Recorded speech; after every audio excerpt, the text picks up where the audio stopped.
Hello नमस्कार। आज का हमारा वीडियो है अरब सागर को जल ले जाने वाली नदियाँ।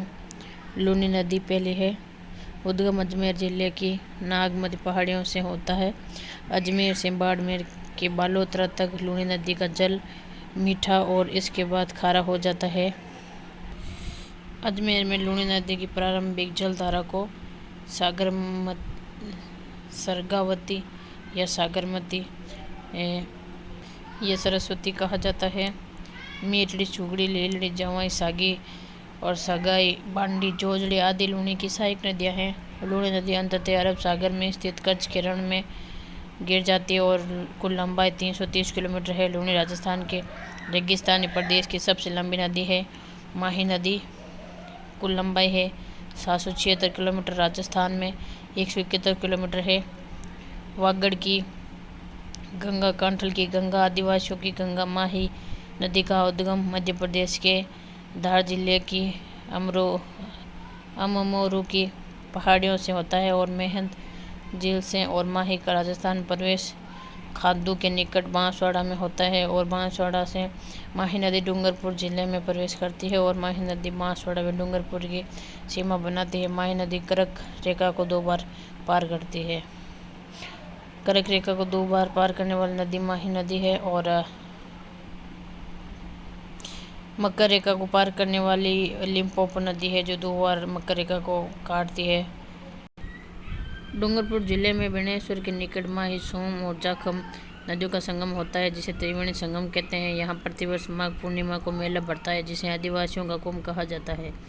डूंगरपुर से माही नदी गुजरात में प्रवेश करती है, अंततः अरब सागर में स्थित खंबात की खाड़ी में गिर जाती है। सोम नदी का उद्गम उदयपुर में ऋषभेदव के निकट बाबलवाड़ा के जंगल में स्थित बिछमेड़ा नामक स्थान से होता है। उदयपुर से डूंगरपुर में प्रवेश करती तथा बणेश्वर में के निकट माही में मिल जाती है। सोम नदी जखम उद्गम प्रतापगढ़ जिले की छोटी सादड़ी तहसील से भंवर माता की पहाड़ियों से होता है। प्रतापगढ़ से बांसवाड़ा तथा डूंगरपुर जिले में बहती हुई बेणेश्वर के निकट सोम नदी में मिल जाती है।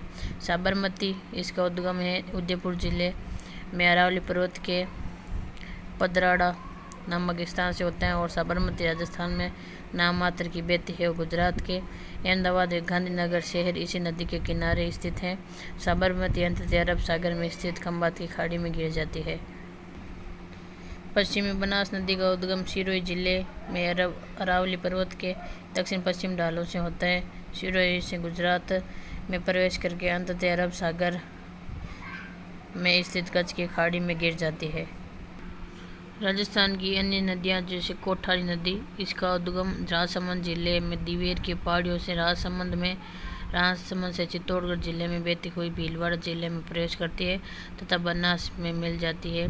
इसकी कुल लंबाई 145 किलोमीटर है और ये इसका जल है जो बंगाल खाड़ी में जाता है। खारी नदी राजसमंद जिले में बिजराल की पहाड़ियों से होता है और राजसमंद से भीलवाड़ा तथा अजमेर जिले में बहती हुई टोंक जिले में प्रवेश करती है। देवली के निकट बनास में मिल जाती है और इसकी लंबाई 180 किलोमीटर है। तो ये अपना जल है जो बंगाल खाड़ी में गिराती है। तो आज हमने पढ़ा कोठारी खारी नदी जो अपना जल बंगाल खाड़ी में ले जाती है। अरब सागर की नदियों में हमने लूनी नदी पढ़ा और माही नदी पढ़ा, सोम नदी, जाखम नदी, साबरमती नदी तथा पश्चिमी बनास नदी।